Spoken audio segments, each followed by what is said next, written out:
Hi, everyone. Good afternoon, everyone. And thank you so much for coming along. My name is Gurrieri, and welcome to the launch event for the Centre for Organisations and Social Change, which is a new research centre here at RMIT University. As I said, my name is Lauren. I am one of the co-directors of the Research Centre. I'm also an associate professor here in the School of Economics, Finance and Marketing. Hello, everyone. My name is Lena Wang. I'm also a co-director of the center and associate professor in management.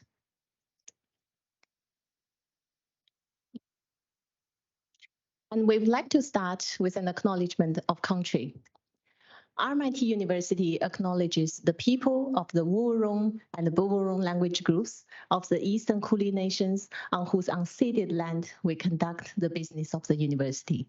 And we'd like to respectfully acknowledge their ancestors, elders, past, present, and emerging. And of course, like to extend that respect to Aboriginal and Torres Strait Islander people who may be with us here today.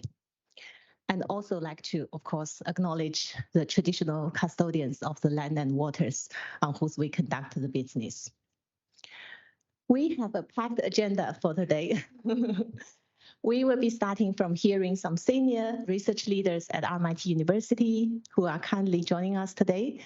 And we'll also then have an introduction from Laura and I as the center co-directors. And following on, we will have a panel discussion featuring our STEAM leaders. So these are the research leaders of the center.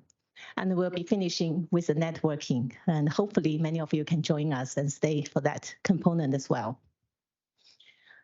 So our first speaker for today is Professor Swee. Professor Mark is Associate Deputy Vice Chancellor, Research and Innovation Capability, and he will share with us a few words about RMIT University's strategic direction on research and innovation and how he sees the center sits within that agenda. Thank you, Professor Mark. Yeah, thank you so much. Privileged to be here. And when you say it's a packed agenda, it's code for keep it short, right? So, and I will. Unfortunately, I won't be able to partake in the festivities and networking after this because I've got another function to run to. On the question of how does your center fit in with university strategy, it fits in perfectly. So end of my talk. So let me just share a few perspectives, and of course these things are familiar to Tracy Taylor here. On our strategy journeys. As you know, RMIT's got a brand new strategy launched last year, Knowledge with Action. And for the first time ever, we in recent memory, certainly in the time that I've been at RMIT, we've got research, as a distinct element, a core element of that strategy, and it's called Direction 2, Research and Innovation for Impact. All the things that you want to do and are already doing leads us down the pathway to impact, right? Around well, I remember this. I did a bit of my homework, right? Gender equality, health and well-being, positive aging, and multicultural inclusion. There's no doubt in my mind that those are the things that are very important for us to do, for us to create impact in, for the overall good of the society and the country. In the strategic context, you may be aware that we launched the what we call the abridged version of the decadal aspirations. Right? It's a shorter document. We certainly don't want you to suffer through reading 45 pages on the way we see that research and innovation for impact, how it can be enabled, through organizational change, in RMIT. So just for those of you who haven't kept up with what the decadal aspirations are, it sets out a range of aspirations around the type of university that we can be in terms of how we support our people, how we provide the environment and the organizational instruments, that are important for impact to be created. But the broader context for decadal aspirations really talks to the type of futures, that we wish to create. And here there's, again, fantastic alignment between what you are planning to do and what we kind of spelled out in the decadal aspirations as those big kind of impact domains, that we aspire to shift the needle and, to really make a difference in around health, sustainability, productivity, creativity, resilience, fairness, and connectedness. So if you connect all the dots, through all the strategy elements that are in place at the moment, as well as for the next decade, I think your center is very, very well placed to not only do the things that as academics you believe you need to do, but also to help fulfill RMIT's broad objectives. So I guess on that, can I just wish you, your center, and all those who are involved, and I'm glad to see in your capability statement the level of industry engagement, right, that you have and you're planning to do as well. So I wish you all the very best, and also I guess to flag that we are committed to help you, work with you, to drive impact through translation and through capability development as well. And I'm sure, we'll be hearing a lot about your activities in the coming decade. All right. Okay. That's or longer. Okay. Thank you so much.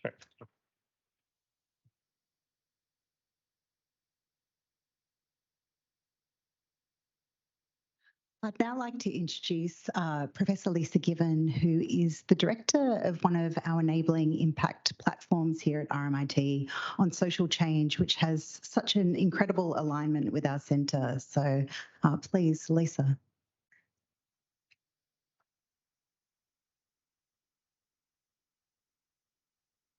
Thanks so much, Lauren and Lena, and thank you for inviting me to speak here at this event, and also for having your event in this week. We are hosting through the platform the Social Change Symposium, and so it's a real pleasure to see these two events dovetailing together to celebrate all things social change.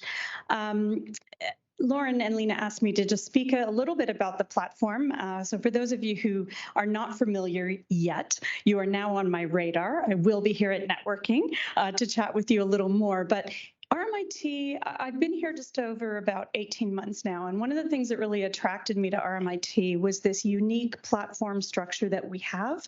I'm one of 8 directors across a number of different topic portfolios, everything from creative practice to advanced manufacturing, sustainability. But my portfolio is one that I look at and I say, social change is literally everywhere.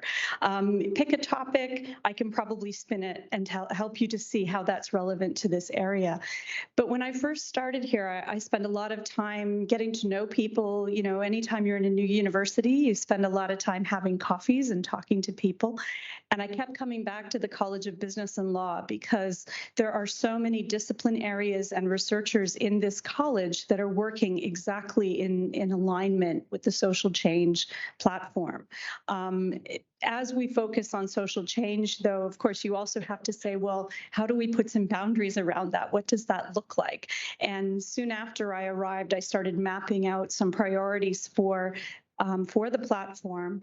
And as I then met up with Lena and started talking to Lena and Lauren about where their center was headed, it was just a meeting of the minds, as it were. So our platform really focuses on a handful of key areas. Around transformation is certainly core to all of these areas, but digital society, global mobility, quality of life, those were for me 3 core areas where I knew that RMIT across the board, but also all of our 3 colleges were doing really innovative things. And COBBLE and certainly this new center absolutely at the heart of that kind of work. We also have a 4th theme, which is around research practice as a transformative activity for social change. So as a methodologist, I'm also very interested in how we actually do this work. Doing, translation work, impact-related work does not come naturally to many people. This is actually a skill in itself, and it's an area where we need to provide supports to our researchers to be successful in this space. So if you're interested in doing research at that meta level, please do come talk to me. But what that means on the ground and the way that my platform will now be working with this center is really looking at the tangible supports that we can put. Because it's one thing to stand up here and say, oh, we support you, we want you to do this work. I'm really a show me the money kind of girl and saying, you know, wait a minute, what are researchers going to need on the ground? And sometimes what is it that our industry partners are going to need? So the platform also works as a bridge out into the community.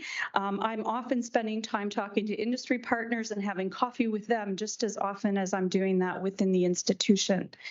The supports that we provide range from everything to, one-on-one mentoring and support. Many people come to the platform, contact me directly to say, I'm working on a strategy document, or I want to know how I can transform my research into policy practice. I might not have all the answers. I may end up doing some knowledge brokering and hooking you up with people that you need to know. But sometimes I'm also just sharing things that I've learned over time and helping to make those bridges. I have partners that come to me looking for researchers, people from community and from industry, and that's partly where I can then connect with people in the center to say, hey, what can we do here? When I look at the capability document that the center's put together, I could have written it myself in some ways. I think look at all of the projects that are planned and that are happening. They intersect in all of these areas around healthy aging, gender equality. We have so much that we can work together on over the coming years. And I want to congratulate you on this launch and of all of the work that you've done to prepare for today, and really excited about what we're going to do in 2024 and beyond. So thank you very much and look forward to celebrating later today.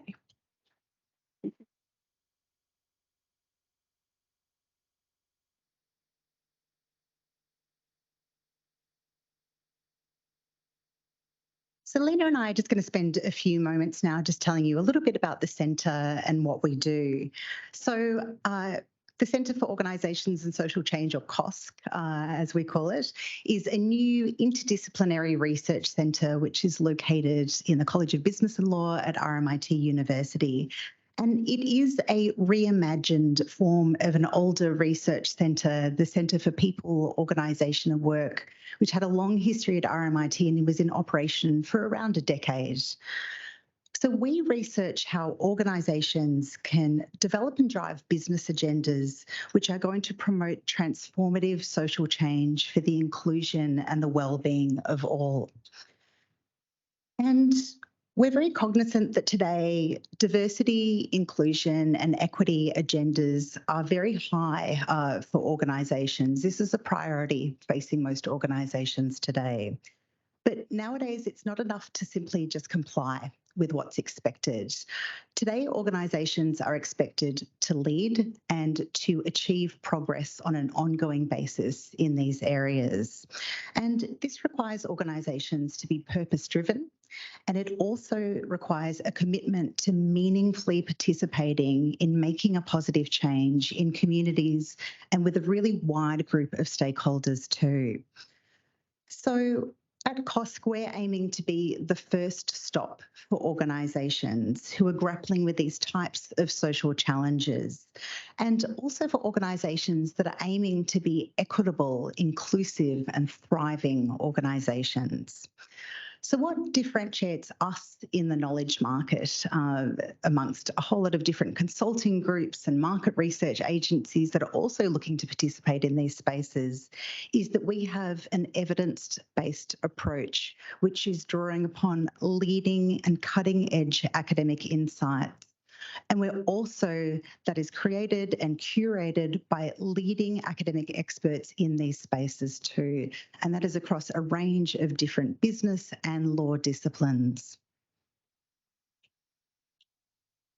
In terms of membership, we currently have over 60 members, and many of them come from a wide range of disciplines sitting within the College of Business and Law. And you can see how diverse this expertise sits.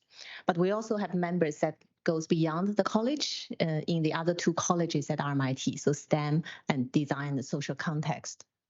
This diverse skill set and expertise gives us the ability to address industry-relevant problems in a truly multidisciplinary manner. We have 4 research themes, and I think our other speakers have alluded to this already. The first one is gender equity and organizations.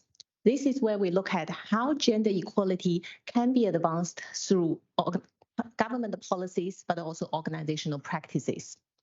The second theme is health, well-being, and organizations. We look at how organizations can promote and improve the health and well-being of the key stakeholders. So that includes employees, leaders, but also external stakeholders such as consumers and users. Positive aging and organizations, that's the third theme. This looks at how older people can be supported both within and through organizations to create a better sense of connection, better sense of belongingness, and help them to contribute more positively to organizations and society. The final one, multicultural inclusion and organizations. We look at how organizations can play an active role in supporting the inclusion of culturally and linguistically diverse individuals. Then that includes indigenous communities, migrants, refugees, among many others. This is a snapshot of the partners we currently work with. As you can see, these are very diverse range of organizations, and a lot of our work do have a clear policy agenda. As you can see here, many of the partners are sitting at the different levels in the Australian government, so both locally, but also state level and federal level. But we also have a lot of partners that are working in the community-based organizations, not-for-profit sectors, and we are growing our membership in the for-profit business corporates at the moment. The work we do with our partners come in various forms. In many of the research projects, we address a particular problem or a particular phenomenon that's facing our industry partner, where they are looking for research-based, evidence-based approach to understand that problem. So a lot of the funded research come in that form. But we also do a lot of the contract research, consultancy, and we engage in multiple other forums, such as speaking at events, contributing to workshops, and developing training programs. So we know we have a number of industry partners sitting in the room with us today and love to have further discussions with you about future collaborations. The Centre for Organisations and Social Change is a research centre located in the College of Business and Law at RMIT University. The College of Business and Law produces quality, impact-driven research at the intersection of business, technology and society. And our researchers adopt a business lens to examine how social change can occur within or through organisations. We have a large and diverse membership across all the core business disciplines in the College of Business and Law, as well as beyond the college at RMIT University. Our research is collaborative and impactful. We partner with a wide range of organizations, including policymakers, businesses, and not-for-profit sectors. The project that I'm working on together with other colleagues from the positive aging theme is called Shaping Connections. And Shaping Connections focuses on helping older adults with digital inclusion. We work with the University of the Third Age, and we help them help their members. I'm a researcher in people and organizations. So my research in general looks into employee and organizational outcomes, but I'm also interested in understanding career development of migrant women and also women in professions such as women in STEM and also in non-traditional roles. My recent research projects have been specifically focused on understanding the impacts of intersectionality on women's career development.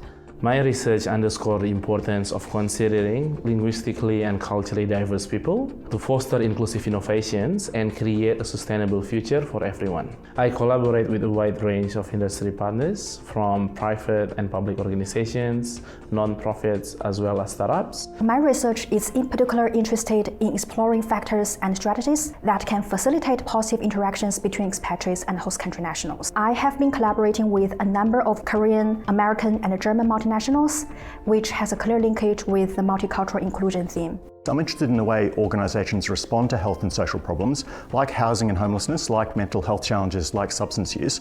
I'm interested in the way we organise responses to those kinds of problems and how organisations can be run in ways that more effective responses to the needs of vulnerable communities.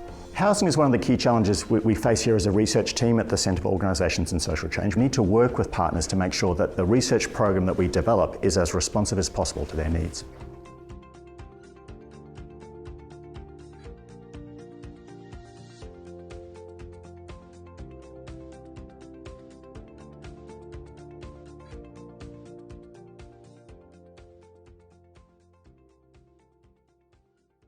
Hope that gives you a bit of a flavor about the diverse range of research carried out at the center.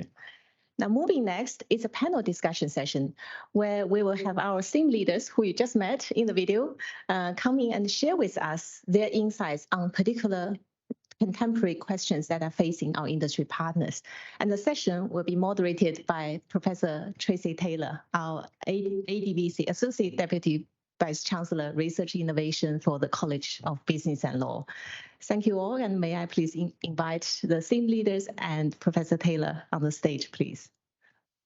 It's wonderful to be here late afternoon, evening at the launch of COSC. It's been an exciting journey watching Lena and Lauren reshape the research center and bring along and lead it into a new age, the new shape, new members and new theme leaders. And I should also acknowledge that while I have this wonderfully long title here and oversee research and innovation within the college, I also am a member of the centre. So we might start by just having everyone on stage introduce themselves, and then we'll go through a series of questions which hopefully we'll pick up on some of the work that the theme leaders are looking at in terms of the research focus. Thanks, Tracy. My name's Cameron Duff. I am based in the School of Management here in the College of Business and Law, and I look after the health, wellbeing and organisations team. And hello, everyone, and thank you very much. And my name is Lena Afshari, and I'm the Senior Lecturer in Management in the School of Management, and I look after gender equity and organisation team. My name is Bernardo Figueiredo. I am the theme leader for positive aging, and I'm from the School of Economics, Finance, and Marketing. My own discipline, and I look at everything related to aging, healthy aging, positive aging, successful aging. Hi everyone, I'm Hai-Ying Kang. I'm from School of Management. I am the co-theme leader of Multicultural Inclusion and Organizations. Thanks, Tracy, and hi everyone. I'm Alfedi from the Graduate School of Business and Law, and I'm also the co-team leader for Multicultural Inclusions and Organizations. Thank you. So thanks everyone for being here, and I think I'll start with you, Lena. That's all right. And I will say that I'm old enough to have done research in 3 out of the 4 areas, and to be experiencing the 4th area. I guess that is. So, Lena, women are still underrepresented in a lot of industry sectors, mining and energy, construction, ICT, dare I throw in sport as well. Why is there so much resistance to change, and how do you think you can or we can support research that helps organizations better attract, retain, and support women into leadership roles? Sure, thank you very much. Very important question, and obviously it is underrepresentation of women in sectors. The one you mentioned, male-dominated sectors, is something that everyone's attention is shifted to. But do we have enough responses? What do we need to do as organizations? The question is, if we are going to provide better solution, we need to understand what are the reasons driving that underrepresentation. Research looking into underrepresentation of women in male-dominated industry, including engineering, science, I would say sport again. It is they have already identified some of those reasons, but those reasons are the focus has been more in individual levels. They've been looking into identity development. They've been looking into self-efficacy, but according to research, or what I believe is, sure. Oh, sure. Sure. Is that better? Do I need to repeat or? Well, okay, sure. So if everyone can hear me, sorry, Tracy, apparently I need to repeat, but yes, obviously, speaking of the underrepresentation of women and the solutions that are going to be practical in terms of organizational context, it is really important to understand what are the reasons contributing to that underrepresentation. Research looking into so the reasons identified in research is looking into some of the factors in individual levels, such as self-efficacy, identity development. But to be able to provide solution, we need to understand what are the contextual factors contributing to those reasons. For example, in a very recent research that we conducted in collected data from engineering students, female engineering students, what we found in that research was that for female students, a teacher's gender was really important in terms of their identity development. Just in simple words, it was really important. The support received from teacher could only make difference for their identity development if it was provided by a female teacher. So if I'm going to apply that to organizational level, it is in organizational or professional space, it is really important to have more role models, more female role models for women, and more mentorship in terms of female mentors for women. When it comes to women's self-efficacy, one of the factors which is really important is their perception about how likely it is to succeed in that career, for example. But that is important for their self-efficacy. But when it comes to women evaluating whether they're going to be successful in that career or not, one of the ways they evaluate is they look into other women and see whether in that sector, other women, they've been successful and they made it to the top, or how many women we have in that sector in leadership positions. So if we are going to attract women and retain women in those sectors, we need to have more leaders in those positions. I think it is pretty much what I can talk about this topic for hours, but obviously we have limited time. It's the old adage that you can't see it. Are there some practical steps that organizations can implement to try and move to a situation where, as you say, you've got more female role models, you've got the females in leadership roles, which then are more encouraging for women to come in at that entry level and then go up through the retention to leadership roles? Yeah, definitely. One of the very important steps is to make gender equality and gender equity a priority in organizational culture. If we put that as a priority, we are going to get commitment from all the stakeholders.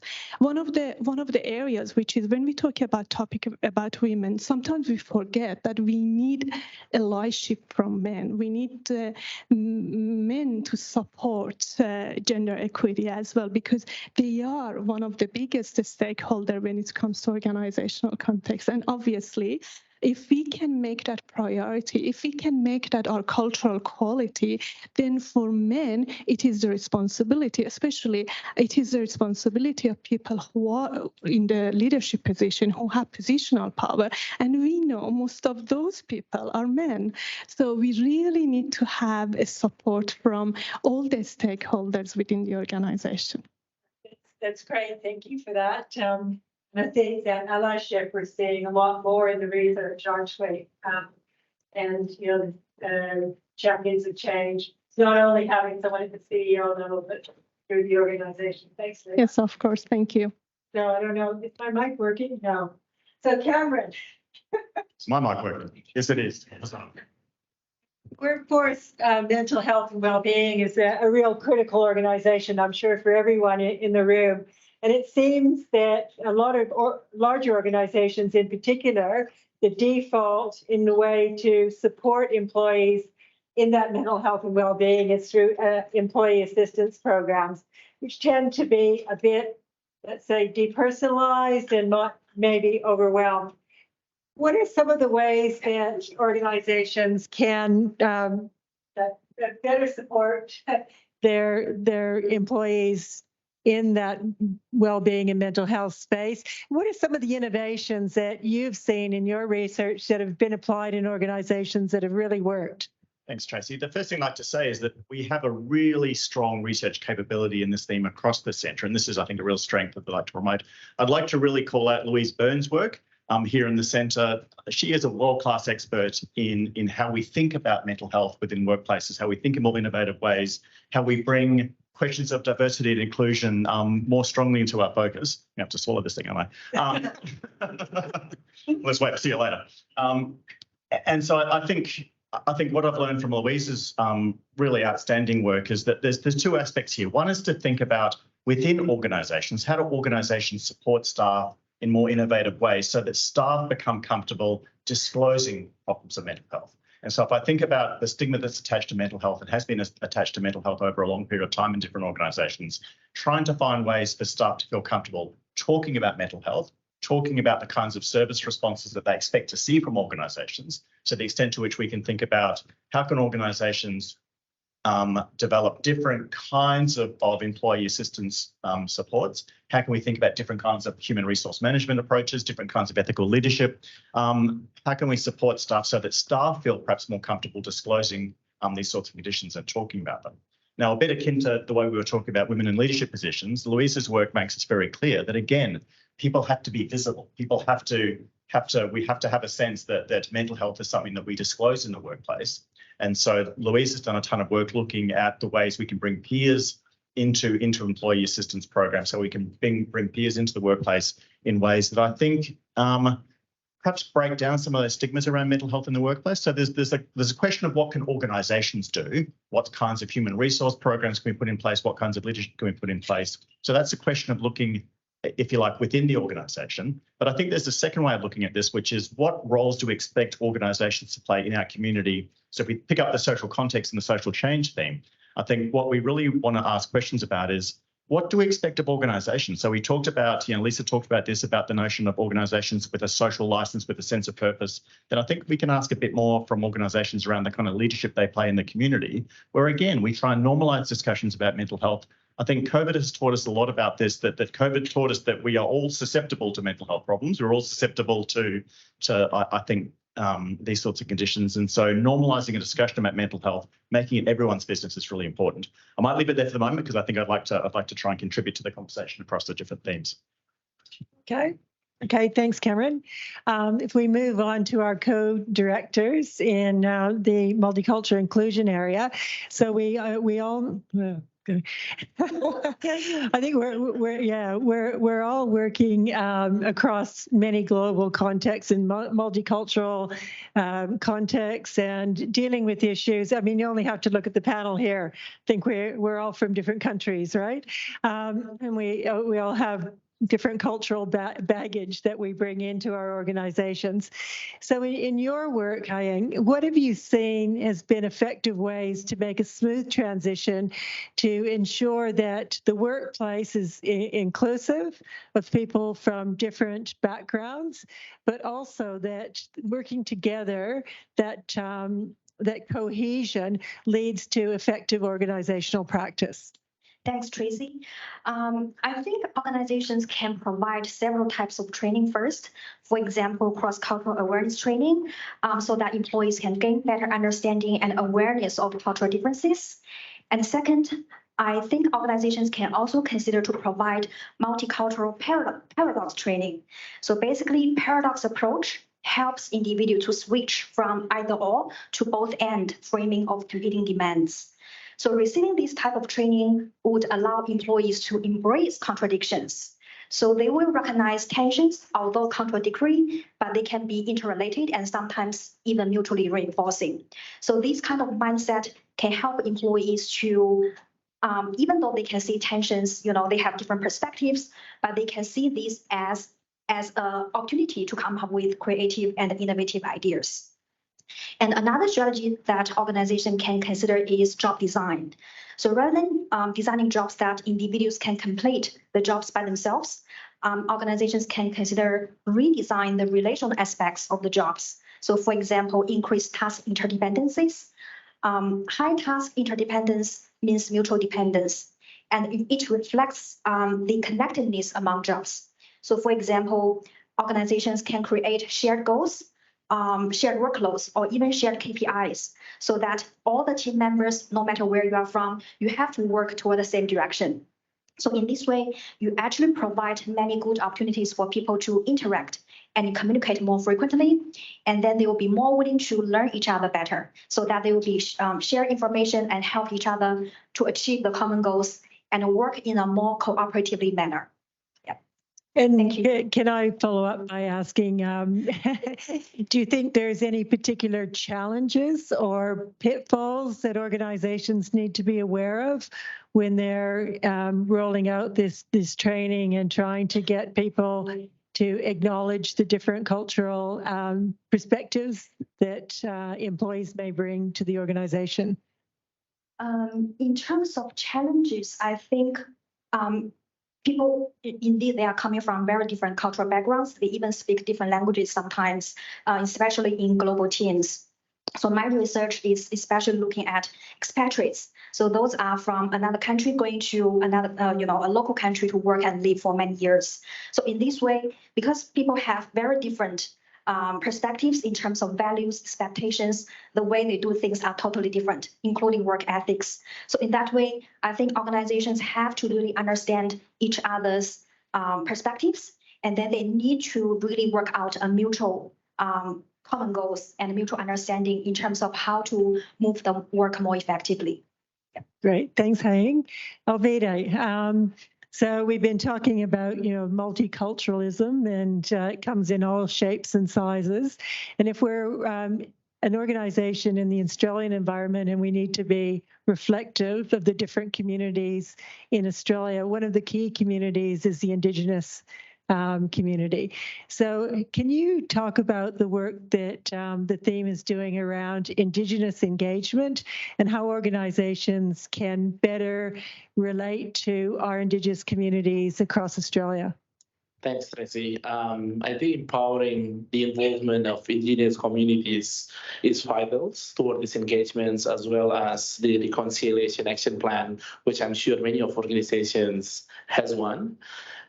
First and foremost is having the representative of Indigenous in your organizations is extremely critical. Having Indigenous champions that can help with the policy, they have their voice on the process and also involved in the decision-making process as well.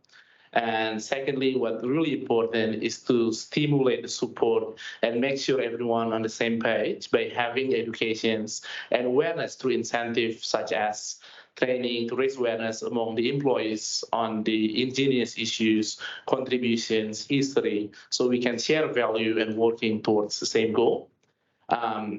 In addition to that, it's also important to have a policy, create and implement policy that encourage Indigenous involvement. And if possible, we recruit Indigenous people in the organizations as well.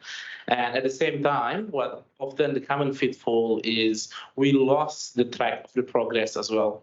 So what I have found, speaking from my research in these communities and colleagues who work with toward these initiatives, is to have a clear metrics and goals in place. So you can keep track of progress. What have you learned so far? What you have delivered? And what sort of impact have you developed on this space, and what are the lessons learned and how we can build on this? And finally, building partnerships with indigenous community as well as organizations is very, very important to promote. And we also need to acknowledge indigenous communities might have a different need from one communities to the others, right? We have to acknowledge these different unique needs and adapting accordingly to their specific needs. Thank you. Yes, yes. Many different nations within one nation. Thanks, Alviti. Bernardo, your work, and I noticed you showcased your work in digital inclusion in older adults in the little video clip. So how do you see social inclusion being able to be addressed through digital inclusion to deal with issues that older adults face in social isolation and loneliness? Yeah, that's a very important question, Tracy. I think there are three main ways that we can tackle this problem. The first one is looking at mindsets and changing. So I'm talking about ageism in organizations, ageism in the media, ageism in ourselves, and also with seniors. I was talking to Lena, who is here, from the president of U3A, and he was telling me how many older adults are ashamed of going back to work. That's still stigmatized. That's still, so there's a lot that we need to work on that. It starts with language. It starts even like, how do you call them elderly? You call older adults, you call seniors, which is their preferred term. So that's one aspect. The other aspect is methodology. As Lisa was talking before, it's not just about the surveys or understanding better the population, but can we make them more participatory? Can we work with seniors in order to envision a different future? What are the techniques that we as academics control that we can put at the service of society? I'm talking about co-design. I'm talking about some of the ethnographic work that is done here. I'm talking about a number of new techniques that we know that can be put at service. But also the practices, that's the third pillar. So how can we change practice? How can we bring a different look at the practices that are happening right now? I'll give you a very good example. When we started the project with digital inclusion, there are lots of programs around the digital inclusion of older adults. It's seen as something that's important, but then they go about the way that they are structured is it's structured from as a normal course where you go and you learn your Word, your Excel, and all that. It doesn't work with older adults. They are usually focused on their own interests and trying to achieve something in their lives, and technology needs to serve them, not the other way around. So what we started observing is how can we change the practice and revert it? How can we listen to what's happening already in the community? So going back to that first, mindset, there is a very paternalistic view from the university that we are going to fix their problems, when in many ways the communities are already having initiatives to fix their problems. But these initiatives are not widespread. Our role is to facilitate, to locate these initiatives, identify these patterns, and help them spread. And so, for example, with U3A, remember, we had a conversation 2 years ago during COVID where everybody was looking at hybrid, and they talked to us and said, how can you help us with hybrid? And I said, to be honest, we don't know, because hybrid is a nightmare for us. It doesn't work. We all teach like this, either do it online or offline. And he said, for us, this is not an option. People cannot go back to face-to-face. For us, we still need the protection. So they came up with so many new hybrid techniques. Level of our creativity was just so high that was more about trying to understand what's working and trying to see what kind of frameworks can be put around it and spread to other organizations. That's the main role. We also sit with organizations that want to do social good and have no idea how to do it. And then we sit down with them and explain, maybe start by doing this. We sat with many councils and did this work already. So I think this is the center is a great initiative because it allows us not just to do our work, but also to work intersectionality here. So it's about the mental health of older adults, diversity and older adults, gender and older adults. So I think there's so many opportunities. Really excited about it. That's great. Thanks, Bernardo. And it's interesting to hear about, your research that's trying to capitalize on the innovations from the grassroots up versus from the top down. Hello. Okay.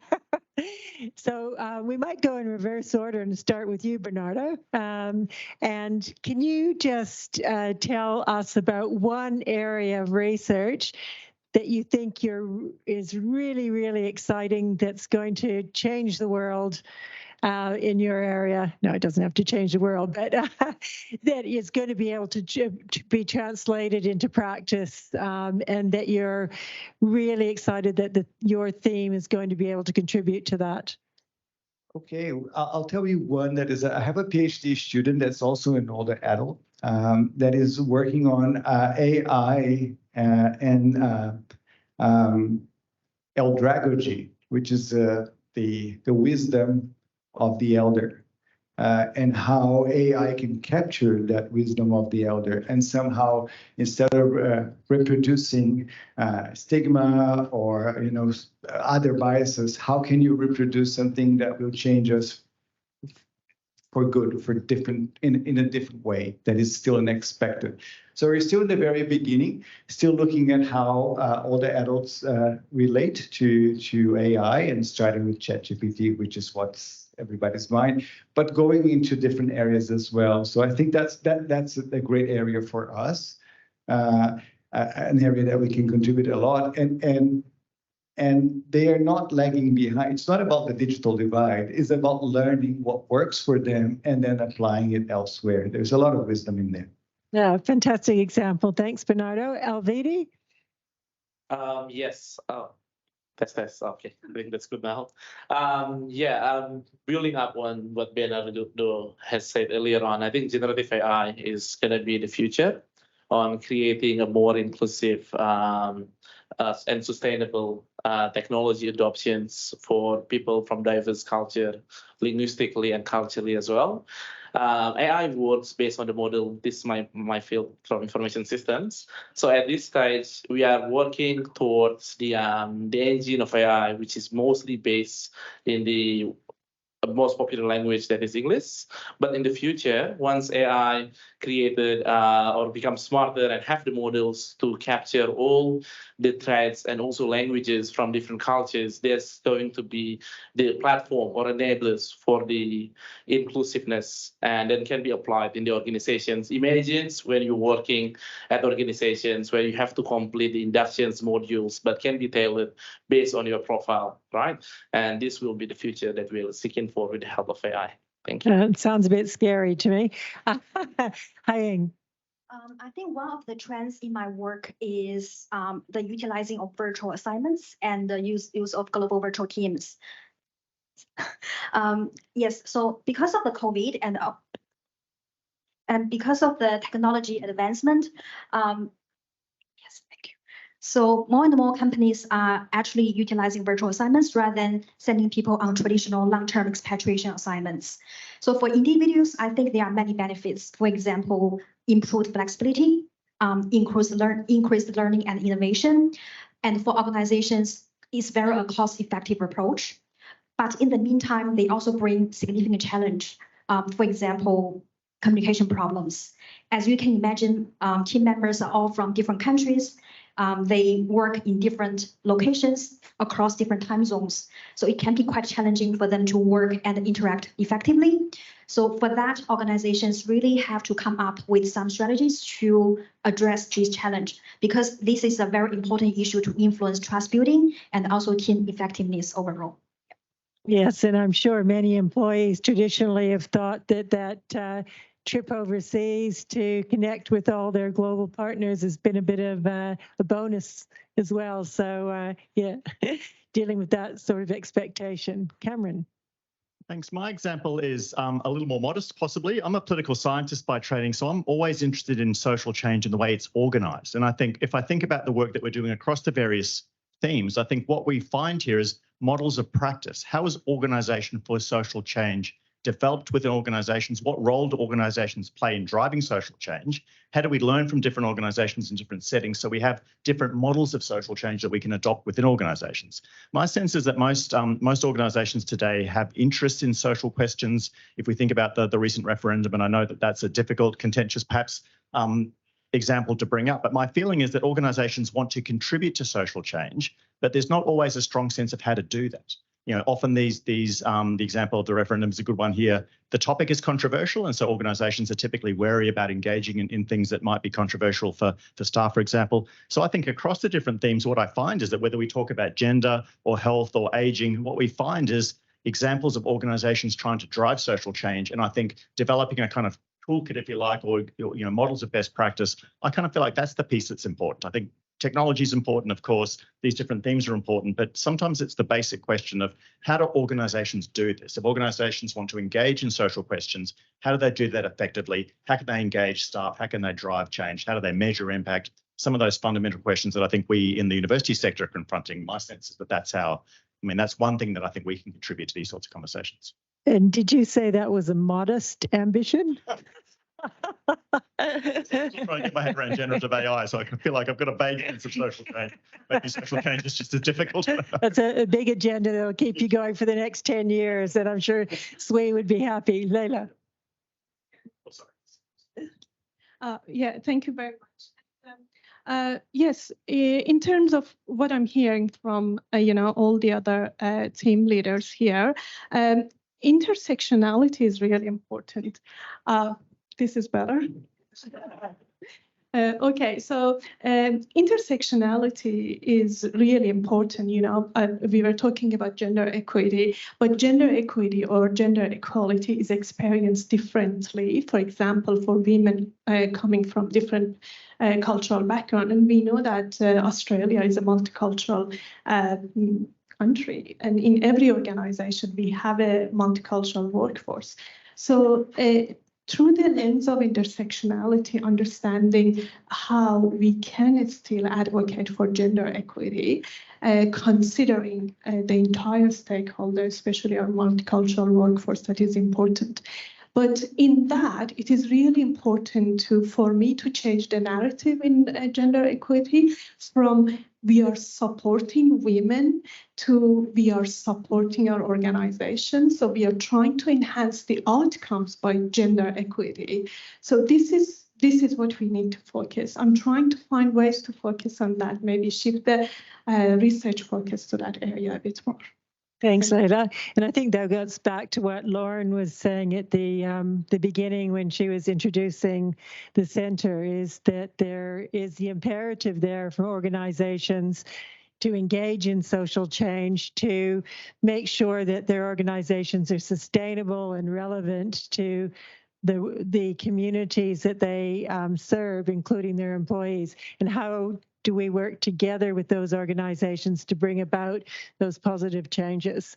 So thank you very much to all the panelists, and thank you for the opportunity for having this conversation here with such talented individuals who are going to, as I say, going to change the world over the next 10 years. So enjoy me and thank you. Oh, questions, sorry. Yes. Were there any questions from the audience? Do we have time? Yeah, we have maybe time for one question. Choose wisely, Tracy. Particularly from any of our industry organizational representatives here today. Are there any questions, comments, insights? Got an awful feeling there's booze outside. Yep, definitely. Yep. Okay. Thank you, Tracy. thank you so much, everyone, for coming along. We hope that the session gave you some insight into what we're doing as a centre, the exciting research which is being conducted by all of our experts who are really, at the coalface of these absolutely fascinating topics and are leading in terms of what they're researching. Could not be more of a signal for me to wind up. Thank you so much. And if anyone would like to learn more about the centre, please come up and have a chat to Lena and I. And yeah, again, thank you for coming along. And we're really excited to have you here. Thank you.